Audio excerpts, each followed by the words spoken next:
Aloha, I'm the solar guy, Jeff Davis. I'm personally inviting you to join us Saturday afternoons from 4:30 to 5:30. Enjoy your commute home and entertain as well as educate yourself. We'll hear from our governor, Department of Defense, Hawaiian Electric, University of Hawaii, DBED, NOAA, just to name a few. So tune in to Solar Guy Radio every Saturday afternoon from 4:30 to 5:30. Join us in an interesting as well as entertaining hour on AM 690 or find me, the Solar Guy, at solarguyjeff.com, and aloha. AM 690 KHNR.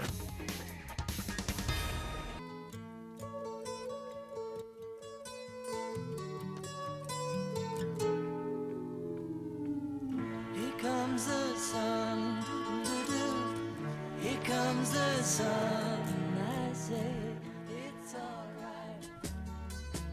Hey, welcome back to the Solar Guy Live. Here we are in 690 AM on a Saturday afternoon having a good time.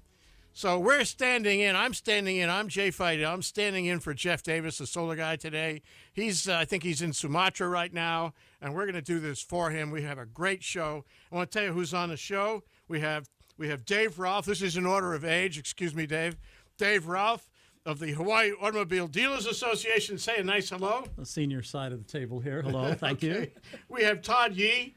Actually, this is not in order of age. Todd Yee with Toyota. Hello, Servco. everyone. Yeah. All right. We have Keith Agena, my partner with Bendet Fidell, who knows a lot about cars. Thank you, Jay. Okay. So anyway, we're going to talk about cars. We're going to talk about electric cars today, and those are the guys who are going to do it. And I want to start out with thanking Jeff for the time. And say that, electric cars are coming. I wrote an article in Honolulu Weekly a couple weeks ago. There's been a lot of press about it. And, they're supposed to be coming, that they're not here.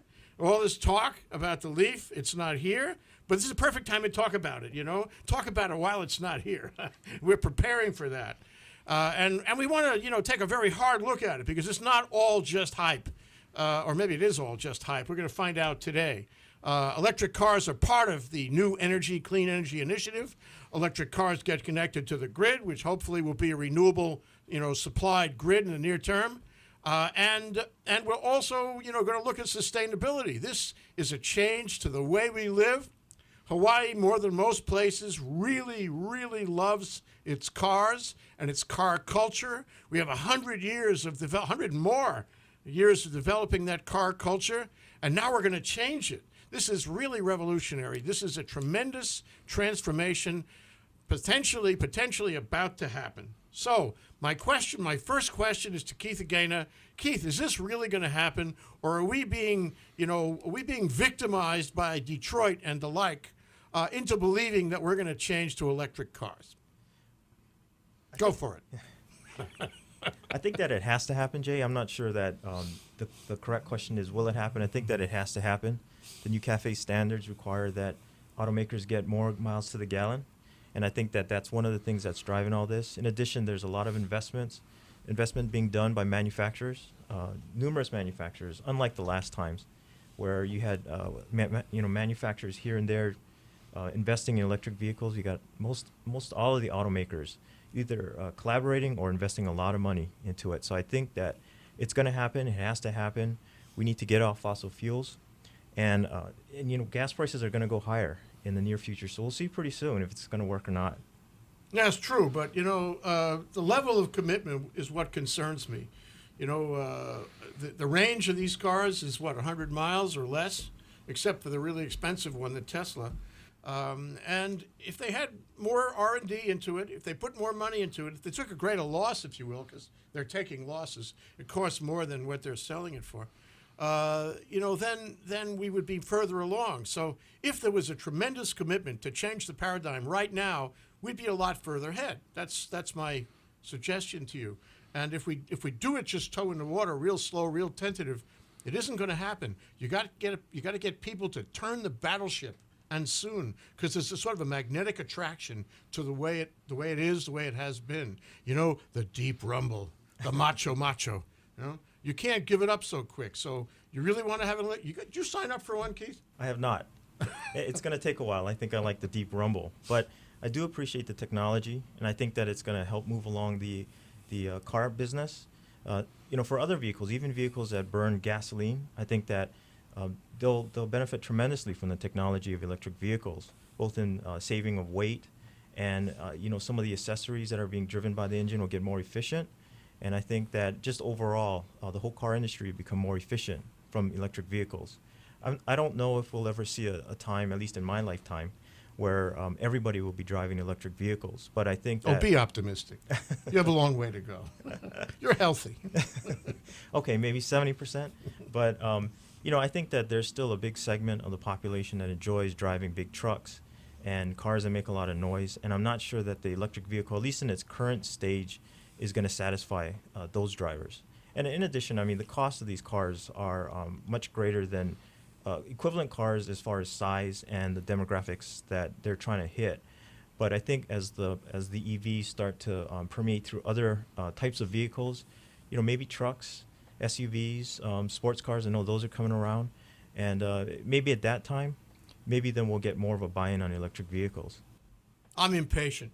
I want it now. I want to see the streets populated with electric cars this year. Why can't we do that? Dave, how do the dealers really feel about this? Because they're giving me a mixed message. On the one hand, they're telling me the CAFE standards, are going to give me great conventional cars. And they are. You're having a car show in March 18th, am I right? Yes. Big car show. Most of the cars being rolled out are not electric cars. They're great gas cars. And that message is, hey, buy a gas car. Well, the car show is called The Big Bang, and it's Okay. about the new universe of new technology. And I do believe the dealers are making a commitment to the change because every manufacturer has made that commitment, it seems. And as to Keith's point, the mathematics show that you almost have to head that direction if you're going to reach any of these goals. Interestingly enough, you said we've had the gas car around all these years. Well, the first car brought here was by Charlie King of King Windward Nissan. His great-grandfather, Henry P. Baldwin, brought in October of 1899 the Woods Electric. So See, that's my point. It sputtered. well, let's go to that. In 1973 we had the gas crisis, and Senator Noyes said he was around, and he knew that we would be off gasoline, he thought, by the year 2000, and they all set about to do that with a number of goals. Well, a generation passed, and as you know, we didn't, and they tried to change it in California in about 1992, where they introduced the electric car and had legislation that said 1% of all the cars on the road had to be that.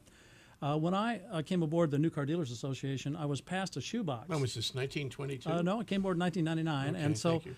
I was passed a shoebox, and in it was the 12 pages about the failure of the electric car in California. So I was very familiar with all the magazine articles, and we saw that the lack of charging stations, the short range, and the cost of the cars in those days. But now that is dramatically changed, and of course, the price of gas certainly has. Yeah, okay. Now, to answer your question, I'm sorry about the dealers. They voted in 2008 to fast-track the development of wind energy on the neighbor islands and develop the cable. That was because they had made an early commitment to the electric car and any cars that would help transition from fossil fuel. The hydrogen car will probably take over, we think, at some point around the mid-2020s.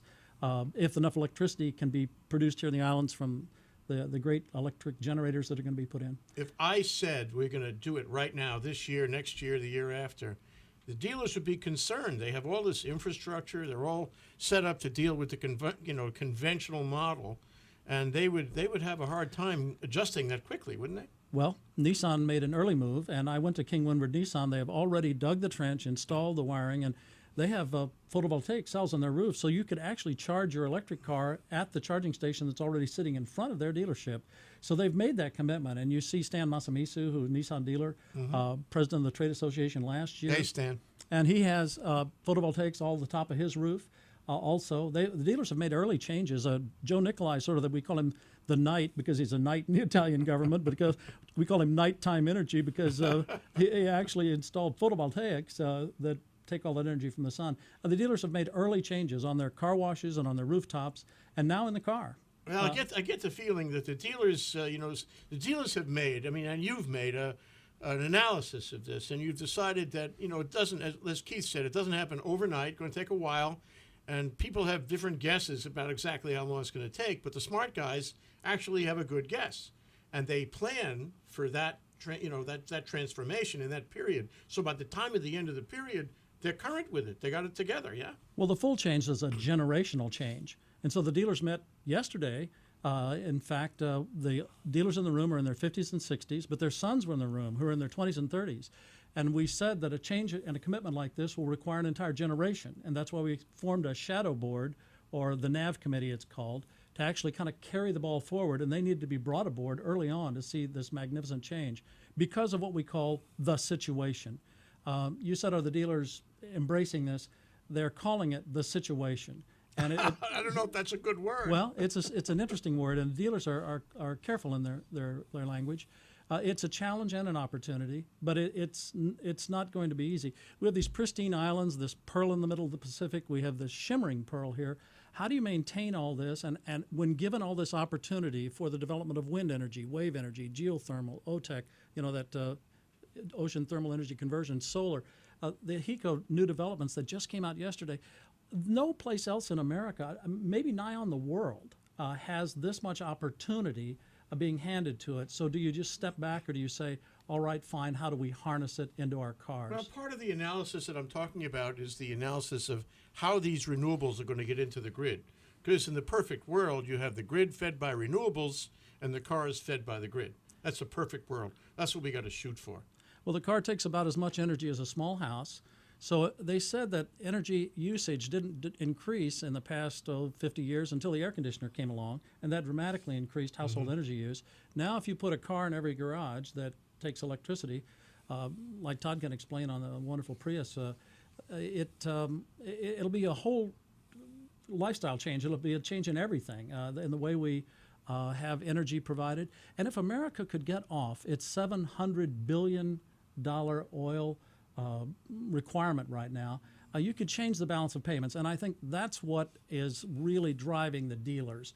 They see this as a situation that could help America. And I think they've got a lot of investment on the ground. It's right here in Hawaii, and they're very people. Dealers are great. They're an important part of Hawaii. They kind of made Hawaii what it is in this generation. I love your story about the fathers and the sons. And often in my life, I've thought, why actually wasn't my father a dealer? Because if my father was a dealer, I'd be in that room too. But that's another show some other time. Hey, Todd, hi. How are you? So why hasn't Toyota got a pure plug-in electric, just like the Leaf or like the Volt? Well, actually, it does have something like the Volt. Yeah. So tell us what Toyota has, because everybody loves Toyota. It's the original. It's motherhood, Yeah, definitely. Toyota's main strength, and will always be their strength, is the hybrid synergy drive system. So we kind of started this big wave with the HSD system. Now they're taking this HSD system to the next level in our plug-in Prius hybrid. What that does is actually have a larger lithium-ion battery pack, and it allows you some time to charge it and plug it into a wall outlet. Plug it in, charge it for about 3 hours. You're going to get anywhere from 12 hours? About 3 hours. But we've heard all this talk about it being 8 hours and 10 hours and 15 hours. How do you do 3 hours? Well, see, what Toyota's mentality was with this battery pack is to not make it extremely large. And the reason why is there's some downsides to having a large battery pack. One is it takes longer to charge, so you have longer charge times, roughly around 8 to 10 hours. It also costs more to charge, and you also have to use higher voltage to charge it at that rate. So Toyota wanted to get something out in the market that would work right away with minimal infrastructure changes. Actually, it's more lifestyle changes than anything. Mm-hmm. That's what we're having here, a lifestyle. So how about your lifestyle? You're testing one of these things, these plug-in, advanced Priuses. What's it like for you? Now, be honest. I know you work for the company, and you happen to love everything Toyota, so try to be candid with us. Yeah. Well, I tell you, I was actually very excited about it because I've loved the Prius for so long. I was there as a technician working on it since the first generation, so I've kind of see it grow through its ages. Now with this plug-in version, I'm absolutely blown away by what the Prius is capable of doing. So during our initial testing here on Oahu, basically it can go about 864 miles to a tank. I thought you were going to say miles per hour. That would be something. Yeah. Now, that would be a real Toyota. Yeah, and it's only a 10.5 gallon tank, so I was pretty impressed. It actually took me 1 month to burn 1 tank of gas. But every night you got to go home and plug it in. Not so much. Well, it's fairly easy to plug into. It uses a regular home outlet, so you don't need to have a charger installed in your home, which makes it very easy to hit the infrastructure now. And it's because it's only charged for about 3 hours. It takes about 3.2 kilowatt hours to charge it, which equates to roughly about $1 at Oahu's current average weight for kilowatt hour.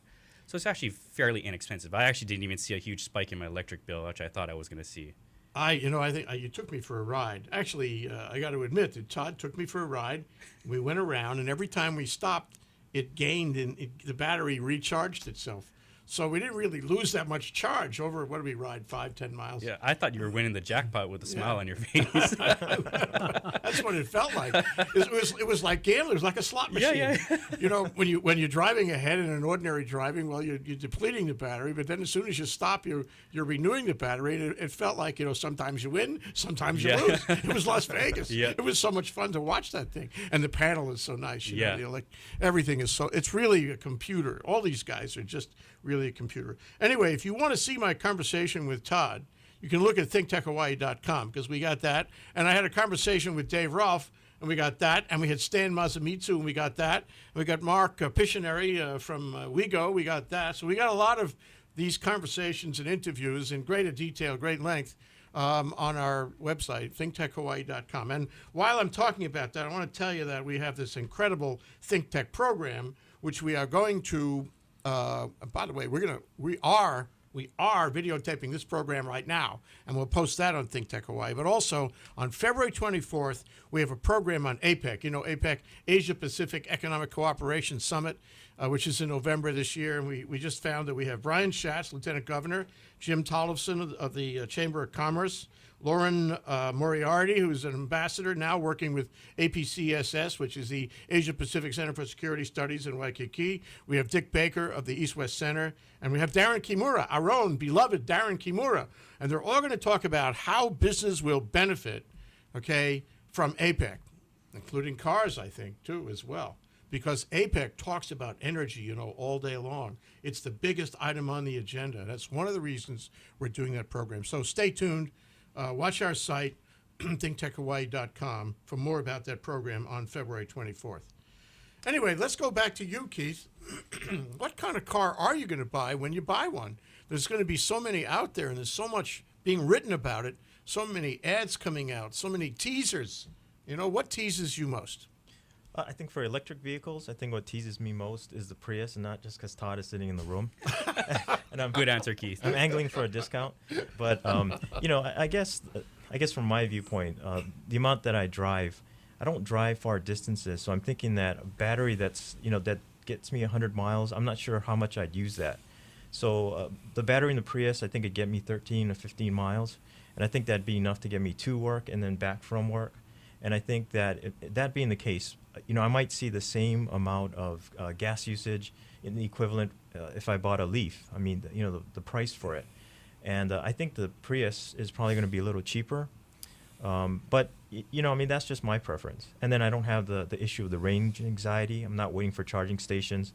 And the charge-up time is a lot shorter. So that would be my preference. But now, what about freedom at last? What about freedom from the tyranny of fossil fuel? Don't you want to be emancipated? Maybe in 20 years. Slow emancipation. We're going to take a break now. But before we do, I want to tell you that after the break, we're going to take telephone calls. We don't know if there's anybody out there, but if anybody out there might have a question, they could write this number down and give us a call, and give us a kitzel. Ask us tough questions, okay? We're ready. Right, Dave? Right. That's what he said. The number you should write down is 296-5467.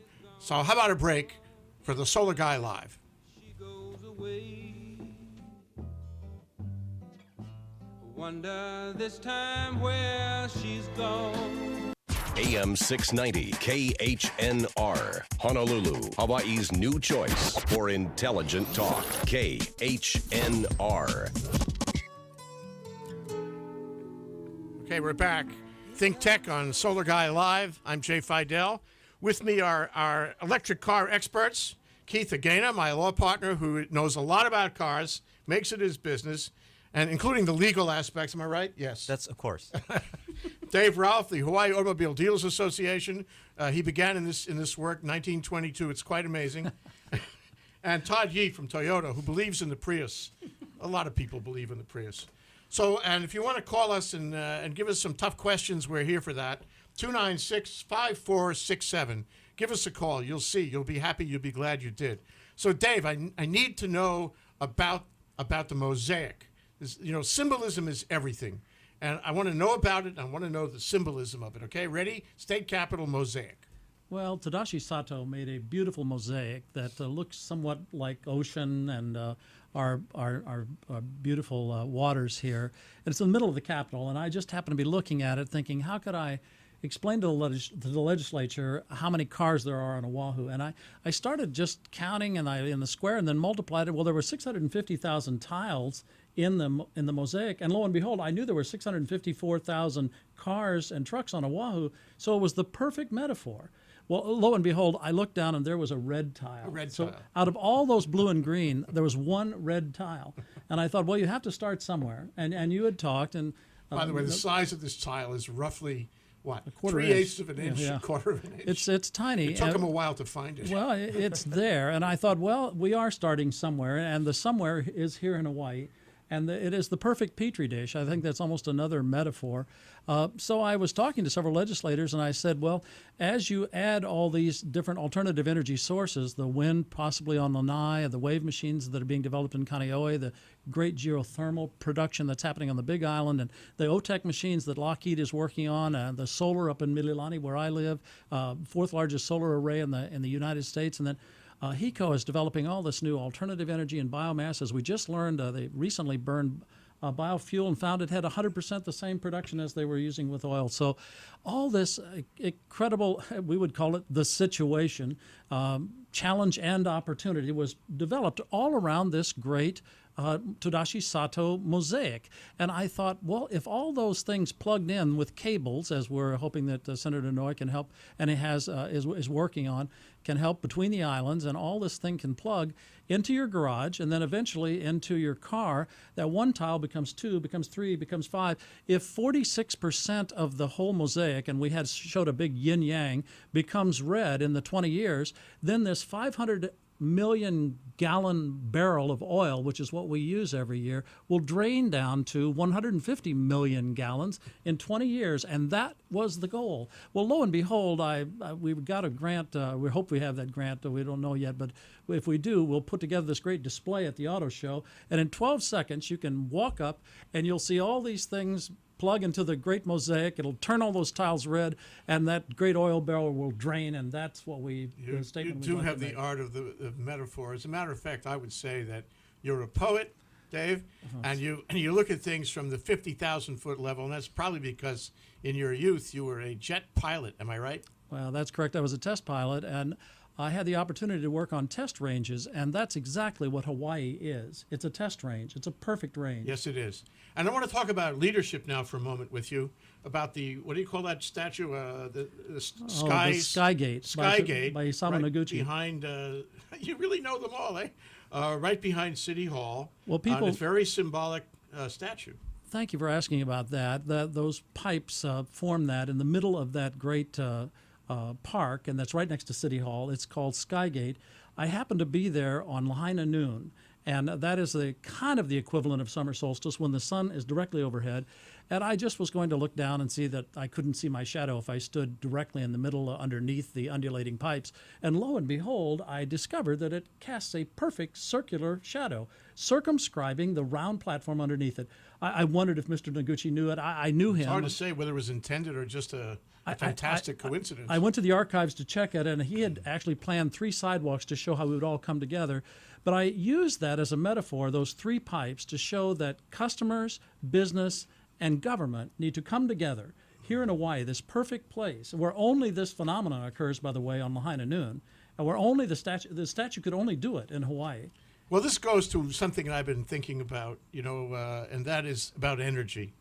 Renewable energy. I pose to you guys the notion that we've had a lot of fragmentation. We've had ineffective government. We look at us now. We have all these problems in the budget, and in the schools and so forth. But energy brings us together. Energy is something that everybody can agree on. Maybe it's the first thing that everybody can agree on. So my thought is that somehow when you talk about these poetic images, Dave, you're really talking about that. You're talking about people coming together in Hawaii, getting behind energy, and the car and the renewables all together are going to change not only the way we drive down the street, but the way we look at the world and the way we, relate to other places. Well, I don't want to lend to hyperbola. I do like. You're not saying that's hyperbole. No, I want to How do you say spell hyperbole? metaphors be with you, right? Actually, hyperbole. I like the metaphors be with you, but I heard Robbie Alm, who is with Hawaiian Electric Company, say something, a hyphenated word, that was world changer. And he said that we are in a moment of world change because of what could happen in Hawaii. He said Hawaii has the capability to be a world changer. And I don't think in my lifetime I've ever been involved or at a time where I was at a place. And that's why the dealers call it the situation. It's the time and place we're in. And we're dealing with it, trying to figure out how to fulfill our responsibilities. And to that, it's very serious when you know that's only going to occur maybe one time. Other places tried. In 73, they tried to change. It didn't work. In 92, they tried to change. Will we do it now? Yeah, will we do it now? But a lot of that depends, and if you're talking about electric cars, it depends on charging stations. And, like, for example, you mentioned a little while ago, Todd, about the putting charging stations on the dealerships, using PV on the roof and all that. And I heard Darren Kimura, Sopaji, is working on a unit that would be able to be installed nearly anywhere, put a solar collector or a PV on the roof, and it would be a charging station. So actually using the modern technology, which we are pretty good at, we're good at PV, and we're good at solar collectors. We have the technology. We could have charging stations that are really high tech, easy to deploy, maybe not so expensive, and put them anywhere. But right now, there's one. Just one. 2. Oh. Okay, wow. That's double as many. What's the second one, We Keith? made progress. I think the second one is put in at King Nissan, That's correct. and the other one was at Geo. Cook Street. The other Geo, okay.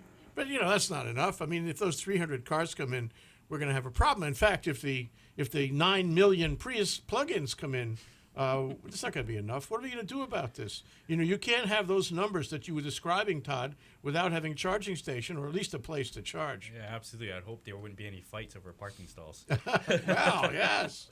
Oh, good. So that's why we're supplying the cable with the vehicle. So you can have your choice of charging either at a station or at home, one or the other. And plus with the plug-in hybrid technology, you're not a full EV yet. You still have hybrid technology underneath the hood.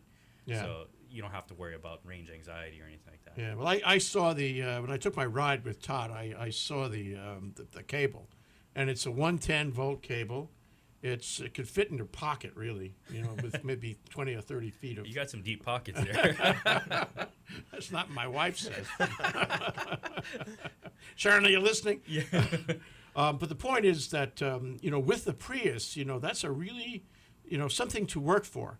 That is a charging station, which is a 110, which you could do at home or out of any plug in the world, just a 3-prong plug. And you can do it in 3 hours and change to get, topped off. That's pretty good. That's a lot easier than, bringing them down with helicopters or whatnot and trying to make charging stations in every block. So the question I suppose I put to you guys is, what is the ultimate model going to be? And, dream with me. What is it going to look like? Well, first, I wanted to say that we know the transition is still going to take a long time. I hold up my cell phone because the brick, we said, started that Motorola in 1983, so it's 28 years later. The cell phone's a good metaphor, too, because you plug that in, and I don't plug it in when I go someplace or to work. I plug it in at night, and then I just use that.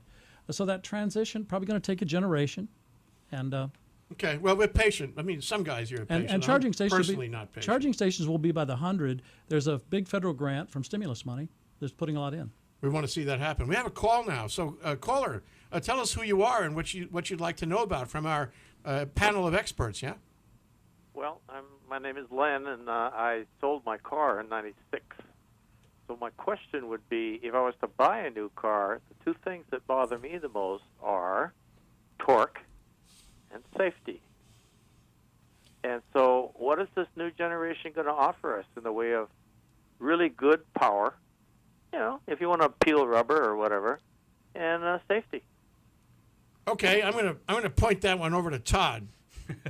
Okay, you're closest to it. Todd is actually a former mechanic. Yeah. Is it Todd Yee? Yes. Len Withington. Hey, how you doing, Len? Small town, eh? It surely is. Well, the good news is that electric motors produce torque instantaneously, so you'll be very surprised of how much torque that a hybrid vehicle and an electric vehicle can produce. Perfect example of it is the Tesla Roadster, which is, I'm sure, a blast. I haven't gotten a chance to drive one yet, but Got to save up for that. yeah, quite a bit of saving. But yeah, it's extremely torquey electronics, so in the motors and so forth. In fact, they have to put traction control on these cars because they can produce torque so quickly. As far as safety goes, of course, they have all the safety countermeasures are installed there. So if there's an accident, if the airbag's deployed, automatically disconnects the electric power source, the battery, can turn off motors and so forth. It reads every voltage from every one of those cells to make sure it's safe. So in order for this to happen, of course, they're all going to be just as safe as having a fuel tank underneath your vehicle. And I just tell you a short story. When I was writing this article of mine a couple of weeks ago, I went on the web, got to look at YouTube because, all the world's knowledge actually is on YouTube. And there was this wonderful series of movies about a guy in Southern California who had this really old Nissan, like 20 years old. And it was, beat up, low end, bottom of the line car. And he put power tool batteries in it, hundreds of them. And he made it into an electric. And he took it down to these drag races in California, right? And they'd see him drive up this beat-up car and compete with all the hot rods. And they wondered how he could possibly compete. Well, he beat him every time without a sound. They figured it out after a while. But the point is, Len, you can get fantastic torque, from really any electric car. You can. This is Dave Rolf with the dealers. We had the privilege of seeing the Tesla at the auto show, and it goes from 0 to 60 in 3.8. That's under 4 potatoes. Even the big Maserati, the 12-cylinder, magnificent vehicle there with the 1,000 horsepower, 3.9. So it's a snap your head back. And torque. I remember when I had an electric train set as a kid that went around the Christmas tree, and I'd throw it all the way over the right. Well, it jumps to speed so fast it jumped the tracks. So it'll snap your head back. Does this change your view of what car to get, Keith? I use the hybrid diesel called the Bus. That's very good. Thank you, gentlemen. Thank you, Ken. Thanks for calling in. Thank you. Anybody else wants to do that? It's 296-5467. It stands for 296 KHNR, okay? So what about that? I mean, is torque really important? I mean, I'm looking for basic transportation. I want something pure. I want to be the guy that says, I really, really believe in the environment. I want to have no effect on the environment, zero effect. I don't want to have any fossil fuel. Sorry about Prius. I know you'll come around, Prius. But, do I really care about torque? I care about getting from point A to point B in the most efficient, cheap, and, non-fossil fuel way. That's a bicycle, Jay. Well, or that's walking. That's true. The Energy Policy Forum, is doing movies about energy, and one of their star performers is the bicycle lady, Laura Dierenbach. So what about that, though? Are we going to have a period in this period? You talk about this, the period of adjustment, Dave. Are we going to have a period of Prius? Is Toyota right about this? And then ultimately we'll kind of switch over to pure electrics. Well, I do think that we're going to have electrics come on, maybe 300 this coming year, maybe 600 the next. So it sort of trickles out there as they become available. But the Prius was that way, too. It took 10 years to really get up to where there were pretty big numbers. You look at the early adopters, and they, like Dwayne Preble, he has photovoltaics on his roof. I understand he has a beautiful... It's a passion. He has a beautiful artist, has a beautiful home up in a tree there in Manoa, we understand. And fascinating man. He helped bring in the Skygate when he was on the Art Council. So as I talk to people as they're embracing this new technology, a huge amount of excitement. And that's why I think the auto show is going to be bigger than anything we've ever done this year, because we have so many new vehicles like this. It's about the mob, isn't it, Keith? It's about the mob. You got to find a critical mass of people who want to make the change. Well, I think that we may be even over the early adopters. I mean, we might be into the next generation of people getting into electric vehicles. More people are putting photovoltaics on their roof, than I could have ever imagined. And I think to make 100% use of that technology and the investment, their next step is to get an electric vehicle. It just makes sense. And so I think that, as people start to do things on their own homes, they're going to start to look at other things that they're doing, more efficient appliances. The next thing is going to be the car, and then what comes next. Yeah, what's really appealing is the notion of being independent. It's like Todd's model of going home and plugging the thing in, and you get it off a solar panel on your roof. You feel, freedom at last. I think we're going to take another break now. We'll hear more from Jeff Davis, the Solar Guy Live, and then we'll be back in a minute.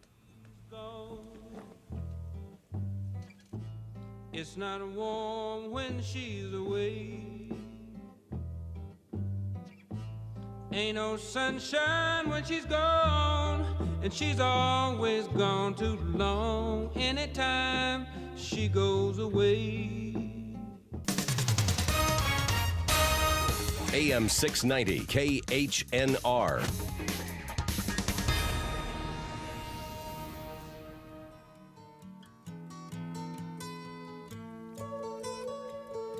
We're back. This is Jay Fidell, ThinkTech, standing in for Jeff Davis, Solar Guy Live. We're talking about electric cars with Dave Rolf, Todd Yee, Keith Agena, our expert panel today.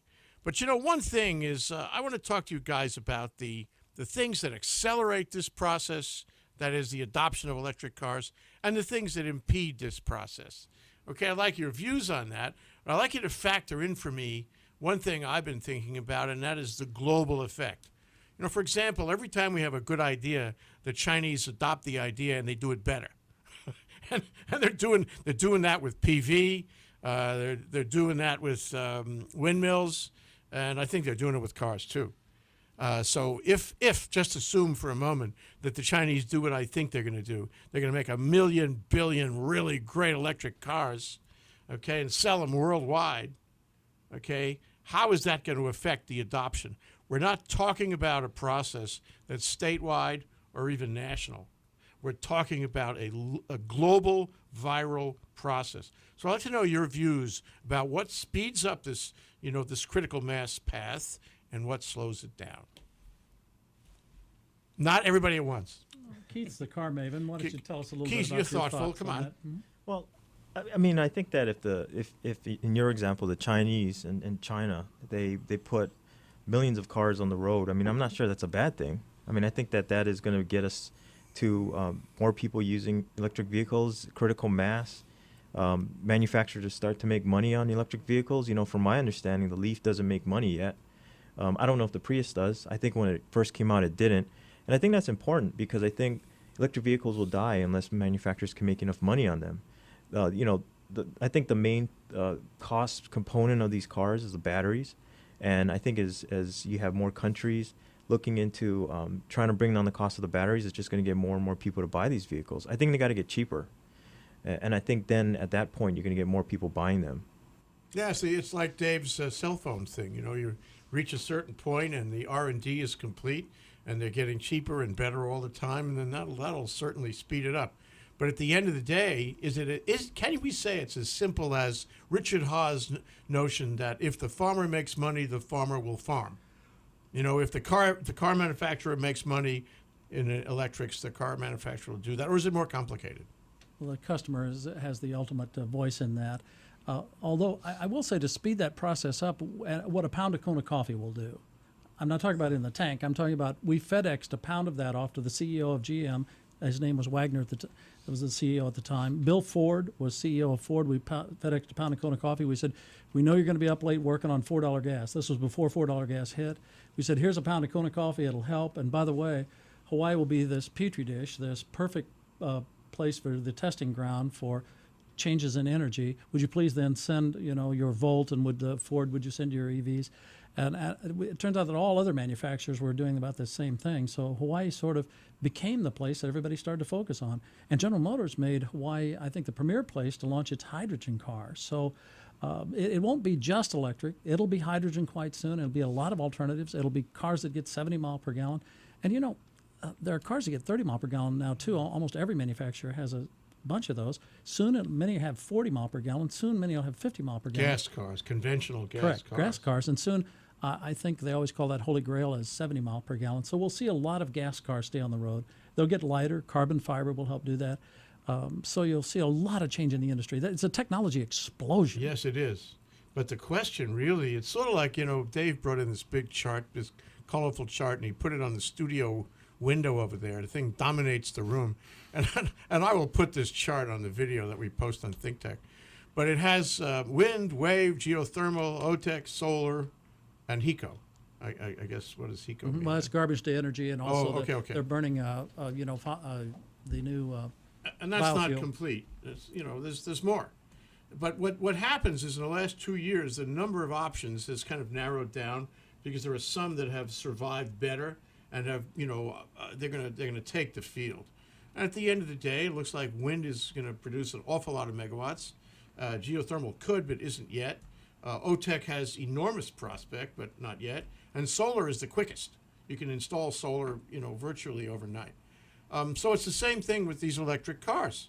If we sat here and tried to name every kind of technology or mixed technology that we could get, there'd be at least half a dozen of them. And then we haven't talked at all about diesel electric, as opposed to the caller's, diesel bus. Mm-hmm. Some of those have diesel electric, and hydrogen and so forth. There's all kinds of technologies, and it's going to take a little while to sort that out. But at the end of the day, guys, it's going to be one or two that dominate, right? We're not going to have 6 or 7 different kinds of electric cars, are we? No, I don't think so. I think that right now you got a lot of different styles. I think the Volt is different than the Prius. I think the Volt has an electric motor, and I think the electric motor primarily drives the wheels, and the gas engine is there for generation of electricity. I think the Prius is different. I understand the Prius won't go over 60 on its electric motor, but the gas motor kicks in, and then of course the Leaf is all electric. I think one of these is going to take over. Maybe there'll be 2 that will dominate. It happens all the time. There was the Blu-ray disc, then there was the high definition discs, and one of them took over. And all the different technologies, eventually one of them takes over, and I think that's going to happen here. Yeah, which is the one? Todd. Well, looking at all Try to be candid. Looking at all the technologies that are out there, I think there's going to be a moment in time where they're all going to have to coexist together. And then we're going to try to see probably which one fits our lifestyles the most. So it might be for a while that they're running, 3 different types of newer technologies out there for a while, until we kind of either our lifestyles change to fit one, or the vehicle will have to change to fit our lifestyle. And that's what I'm kind of worried about. Well, there's 35 different automakers that are going to be manufacturers represented at the auto show on March 18th through 20th down at the Hawaii Convention Center. By the way, they call it the most beautiful convention center in America. So it's a great place to view cars. It's 4 acres. It's like 4 football fields. Oh, yeah, huge room, huge. Yeah. Just to be in there. Well, I think I'm happy to be alive right now. I like technology, and I love energy, and I love electric cars and all that. And Keith says, I hope we're all alive when it hits, when critical mass hits, and we know we got. And it'll happen, it'll happen, I think, sooner than he thinks. I think in a few years. And I think there are factors which will accelerate that sucker. For example, it's a monkey see, monkey do kind of thing. It's a peer group, because cars are an extension of yourself. That's what makes Hawaii love them so much. So if, for example, the 300 cars from Nissan, the Leafs, come in next week, everybody's got his Leaf right away, that's going to accelerate the wish, the second adopters, they're going to want to adopt. I guarantee, for example, Dave, that if the 300 Leafs come in before March 18th, your attendance at the car show will quadruple. They'll all want to see what's going on. So I think there's all these factors, and at the end of the day, it's the crowd. It's the exuberant crowd who wants to be in the peer group. They want to be ahead of the game. They want to have the best technology. It's just like cell phones. And so you guys can say it's going to be a long process, but I think there are things that could accelerate this to happen so quickly. And I also think, interested in your view of this, is that Hawaii just happens to be the land of early adopters and the land of, follow the Joneses, and be in the peer group and all that. So if it happens, and I say if because I don't know for sure, if it happens, if these Leafs come in and the Volt comes in on time and all these cars that are at the car show actually materialize. And the Prius makes a lot of plug-ins real quick. Okay, we are going to have a rush because nobody's going to buy a gas car again. It's like you won't see another fossil fuel generation station in Hiko. You won't see another fossil fuel car. Nobody will want to do it. Looking into the future of the psychology of a community is not easy, but with Hawaii, it's a little easier because we kind of know how the islands work. And I think this could happen very quickly. Get ready, Dave. Well, the dealers see a long life for the fossil fuel car, for the I can't gas car. convince them. I just can't convince them. I think the dealers go way back with having worked on carburetors and things too. So they see the gasoline car quite long in the future, all the way a whole generation. But the auto show will be like the Pro Bowl. You'll have all these top players there, and it'll be fun to see all this new technology. Well, what about the things that slow it down? For example, if it looks like we're going plug-ins, and it does, and we can't find charging stations, nobody wants to put them in. They're too expensive, or the technology is not fast enough. In other words, in order to charge my car, I need that 480-volt charging station, and nobody wants to put that in because it costs $100,000 for the unit, and it might cost that for a while. Then that's going to slow things down. So again, it's impossible to predict whether Dave is right or I'm right. The only thing is Dave is probably a wiser fellow anyway. Sometimes. We all have tried to make predictions about the adoption rate, and to get up to 200,000 or so of these over a 20-year period is going to take a long, slow curve that accelerates very much at the end. One of the things that slows down development is traffic. We have the most difficult traffic in America on the H1 corridor there, the Leeward corridor. On Thursday nights at 5 o'clock, it's what they say is the worst place to be out of 31,000 roads. And if you're on a battery, it does use a lot of juice just to be stuck in traffic. So we had proposed shoulder lanes. We'd proposed overpasses and underpasses. We proposed this is the Dealers Association? We had long ago. We'd said overhead lanes so that you could move them rapidly at 60 miles per hour. The wonderful thing about that, all this new technology in the way of vehicles could help us move us faster down the road too, if we've moved more toward adjusting lanes and increasing capacity. So everybody could get home in 20 minutes. A lot of things could change. Well, yeah, that's the thing. Is an electric car is more a computer than a car. And I read recently that there's somebody out there, and maybe a lot of people, who are experimenting with sensors and communications between cars. So how fast the other guy is going, and you can have an automatic speed based on the brace of cars around you. And that would help traffic. It's something we don't have yet, but for example, Toyota, I wouldn't be surprised if Toyota came up with something like that. Well, we already do currently have a radar cruise control system. Everything I come up with, he's already doing. So it's kind of like a set it and forget it kind of thing. Set your speed, and whichever vehicle, however fast they are going in front of you, it's going to match that speed automatically. It even apply the brakes for you to slow down. So Toyota is definitely going in that direction as far as having some kind of self-sustained driving on a freeway, which would be great. But definitely that's one of the places where gasoline vehicles are most inefficient, is the way that we drive. Our driving habits are not very efficient. And it's, I guess, kind of like my eating habits too are not very efficient either. So it takes some working on it. It's kind of changing your lifestyle. That's kind of the biggest change, I think, for everybody. Even though getting into a hybrid vehicle, I always joke about it takes 1 year to break it in. It's not really the car, it's the driver. Because you can get in any hybrid and drive it more efficiently, but there's certain techniques that actually help you to get even more fuel economy. Yeah. Jay, maybe that's the point of electric vehicles. I think that a lot more people would drive them if we didn't have compromises. And like Todd said, is it more a change in the car or the change in the driver? I think right now you need a change in the driver, and then I think the electric vehicle works.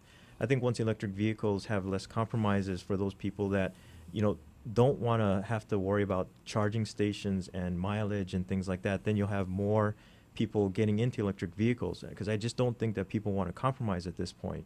And the other parts of trying to create energy through renewables is conservation. But I'm not sure that we're actually we're using less. I think through a lot of these technologies we're actually consuming more. I have more devices plugged in at home than probably 20 years ago. Well, the more devices you have plugged in at home, the better your life is. The more energy that a given community has at a better price, the better the community does in economics and in quality of life. And, I think in transportation, that goes the same way. But I'm getting a real, go back to Dave's point about traffic. Getting a mixed message. It's your pet peeve? It is. I mean, every time I get out, and for me, every day is Thursday, and every drive time is 5:30. On the way over here, I got stuck in what I call a flash jam, and I call Honolulu the flash jam capital of the world. And a flash jam is where it's unpredicted, and there's nothing you can do to protect or prevent it. And so I'm thinking, and you touched on this, Todd, I'm thinking that electric cars can have, because they are computers, because they are more efficient than gas cars, can have a significant effect on improving traffic. Now, I know there's a kind of competition between, the whole rail initiative and the car initiative. And the question is, if you want to avoid that flash jam, what do? Do you take rail? Do you get an electric car? Maybe you should start riding a bicycle. But I think somehow there's a relationship. I think you can move better with electric cars. The sensors in the road will allow you to make better traffic decisions. And you won't sit there burning fossil fuel and stinking up the air. So I don't know. Anybody have any thoughts about that? We have a terrible traffic problem in the city. Our roadways have not been improved any material way in a long, long time, as opposed to the way they used to be improved and the way they're improved elsewhere. What are we going to do, and where do electric cars play a role in all of that? Well, auto dealers had envisioned a thing called a transportation paradise, and we looked forward 20 years and said, what if we could get everyone home to their home, work to home, 20 minutes? And wouldn't that be a wonderful goal to set? Electric cars could play a large role in that, hydrogen cars too, but we envisioned the overhead lanes. We even planned that all out. The overpass and underpasses, we worked with people on that. The architects devised a wonderful way to put the train on the ground and develop the transit-oriented development and all those developments in that corridor. When you look at that plan, it's a wonderful place to live and be and move, and freedom of mobility and wonderful vehicles. Freedom at last. Wind in your hair. So I just think, just a little thinking, getting together, we could do it. Whenever you start waxing like that, somebody calls in, Dave, and we have another caller. So caller, tell us who you are and what question you want to address to this austere panel. Aloha, my name is Raphael. Hey, Raphael. What do you want to ask them? We have only a few minutes left.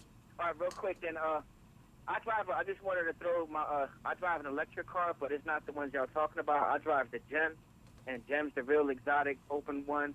Yes. And I drive it around town all the time, and that thing sells itself, and I'm amazed like a lot of people that ain't driving it yet because they're not selling them. And I think the Hawaii Gem, like, don't overlook the Gem, because the Gem is beautiful. It's very safe.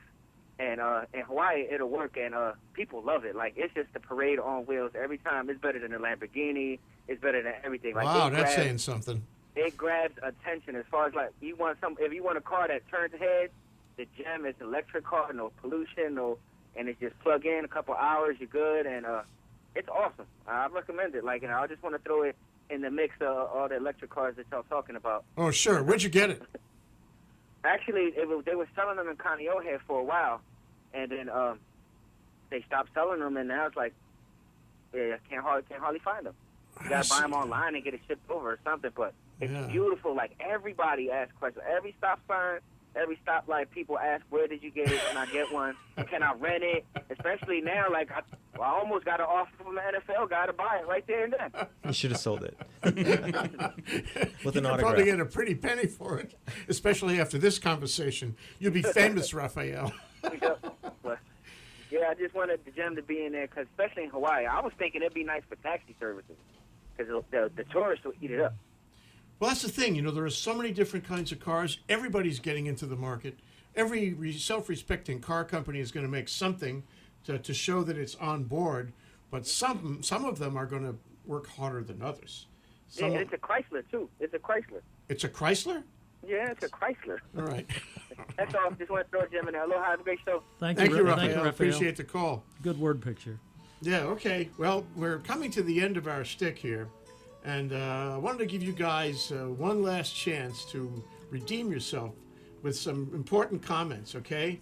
Let's start with you, Todd. What would you leave our listeners with? The impressions you want them to have walking away from this show, if they didn't already. Well, I'm telling you, this is the most exciting time right now to be part of this industry right now. I was a technician, starting about 10, 12 years ago. And just to see the industry change at this rate is just amazing. I can't wait to see where this is going to take us. Me too. Dave, what do you think? It's an exciting time to be a customer. Every hunter knows to hit a duck in flight, you have to shoot ahead of the duck. So come to the auto show and see what's coming. That's March 18th through the 20th at the Convention Center. We'll be there, Dave, for sure. Thanks. You sold me 100 times. Okay, Keith, now it's for you. The wisdom. Let's have the wisdom. Well, every time I think about getting a new car, something new comes up the next day, so I end up waiting. So I agree with both David and with Todd. I think that it's an exciting time to be buying a car and to be making cars.